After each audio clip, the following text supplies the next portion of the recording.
নমস্কার বন্ধুরা, আমার ছোট্ট ইউটিউব চ্যানেল আর ডেলি জিকেতে তোমাদের সবাইকে স্বাগত। আশা করি ভালো আছো সবাই।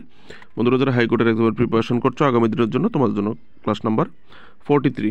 আজকের ভিডিও বিষয় হচ্ছে ইম্পর্টেন্ট কিছু বই যেগুলি জানুয়ারি মাস থেকে এই নভেম্বর মাস পর্যন্ত রিলিজ হয়েছে, সেই বইগুলি কে লিখেছেন, বুকস এবং অথর। ঠিক আছে, চলো দেখে নিই, বেশি কথা বলে লাভ নেই। আর এখানে আমার পরে পরে বলতে হবে না, তোমরা নিজেরা ভিডিওটাকে স্টপ করে দেখে নিতে পারবে, এতে তোমারও সময় বেঁচে যাবে, আমারও সময় বেঁচে যাবে। ঠিক আছে, তো আমি আস্তে আস্তে স্ক্রিনটাকে উপরে দিয়ে করে দেবো, তোমরা বইগুলি দেখে নেবে। আর অথরের নাম দেওয়া আছে, বুকস নেম, বইয়ের নাম, এবং অথর মানে কবি যে লিখেছে বা রাইটার। ঠিক আছে, তো এখান থেকে তোমরা দেখে নেবে। আমি আস্তে আস্তে করে স্ক্রিনটা উপরে করছি, তোমরা স্টপ করে করে দেখে নেবে। প্রিভিয়াস ইয়ারে জিজ্ঞেস করা কোশ্চেনের উপর বেসিস করেই ভিডিও। ঠিক আছে, একটা বইয়ের নাম জিজ্ঞেস করেছিল, কারেন্ট অ্যাফেয়ার্সের বই থেকে জিজ্ঞেস করেছিল। ঠিক আছে,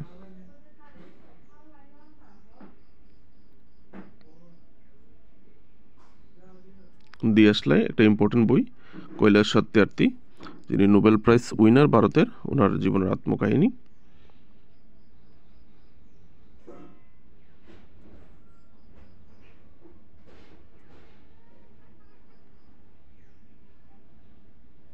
দশ নম্বর বইটাও ইম্পর্টেন্ট হতে পারে।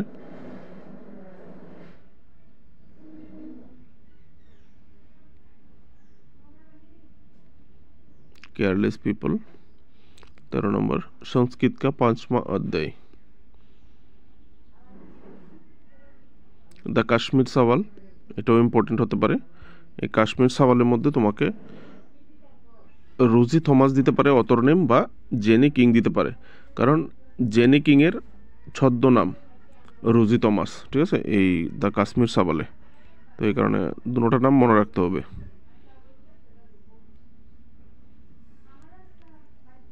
এই বইটাও কোশ্চেন করতে পারে। ভারতবর্ষের শ্রেষ্ঠ গণিতজ্ঞ বা গ্রেট ম্যাথমেটিশিয়ান রামানুজের উপর ভিত্তি করে লেখা। প্রাইম মিনিস্টারের উপর ভিত্তি করে লেখা আরেকটা বই। তো প্রাইম মিনিস্টারের উপর ভিত্তি করে লেখা বইগুলি ইম্পর্টেন্ট হতে পারে পরীক্ষার জন্য। ঠিক আছে, আরেকটা বই জনতা কি কাহানি মেরি আত্মকথা, লিখেছে বন্দারু দত্তাত্রেয়, যিনি হরিয়ানার গভর্নর। এটা ওনার জীবনের আত্মকাহিনী।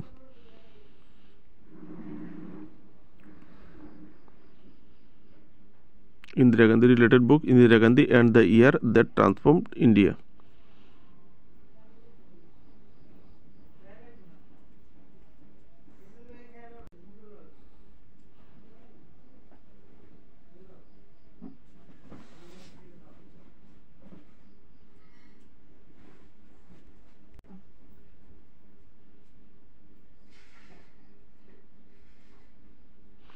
শেখর ধাওয়ানের, ক্রিকেটার শেখর ধাওয়ানের একটা আত্মকথা, ভারতের একসময় সাকসেসফুল ক্রিকেটার, ওনার বায়োগ্রাফি, আত্মজীবনী, the one cricket my life and more.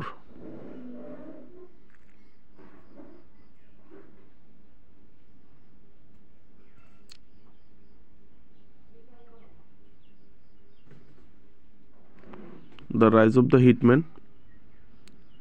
Sports এবং গেম থেকে, যেমন ফায়ার সার্ভিসে কোশ্চেন রাখা হবে, তো যেহেতু স্পোর্টস পার্সন নিয়ে একটা বই, রোহিত শর্মা ভারতের সাকসেসফুল একজন ক্রিকেটার, তোমাদের এখানেও রাখতে পারে। MS স্বামীনাথন, যিনি গ্র্যান্ড গ্র্যান্ড রেভলিউশনের জনক ভারতের। ঠিক আছে, বা সবুজ বিপ্লবের জনক। তো স্বামীনাথনের উপর একটা বই কোশ্চেন পেপার রাখলেও রাখতে পারে। ঠিক আছে, চোলা টাইগার্স, চোল সাম্রাজ্য যে ছিল সেই চোল সাম্রাজ্য রিলেটেড, চোল রাজরাজাদের রিলেটেড একটা বই।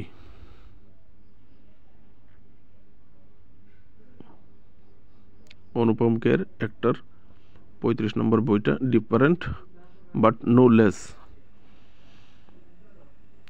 রকেট ড্রিম, রকেট ড্রিম হচ্ছে ক্রিস্টিয়ান দাভেনপোর্ট।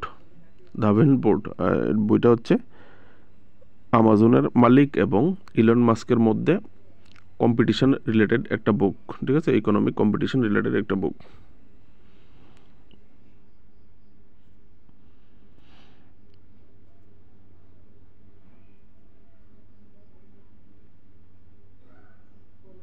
সবগুলি বুক খুব important.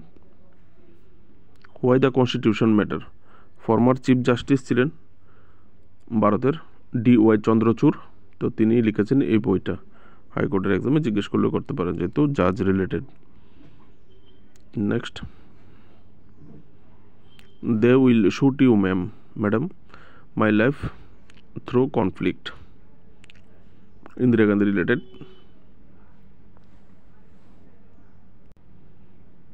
Mahatma Gandhi and the environment, আরেকটা হচ্ছে মহাত্মা গান্ধী জাতির পিতা আমাদের, ফাদার অফ দ্য নেশন, তো ওনার রিলেটেড একটা বই, কোশ্চেন পেপারে রাখলেও রাখতে পারে, ঠিক আছে। The last day, Sonia and sunny. তো এই ছিল 43টা বই, যেটা জানুয়ারি থেকে নভেম্বর পর্যন্ত পাবলিশ হয়েছে। বুকস এবং অথর্স কোশ্চেন পেপারে রাখলে তোমরা আনসার করতে পারবে। দেখা হচ্ছে নেক্সট ভিডিওতে। নমস্কার।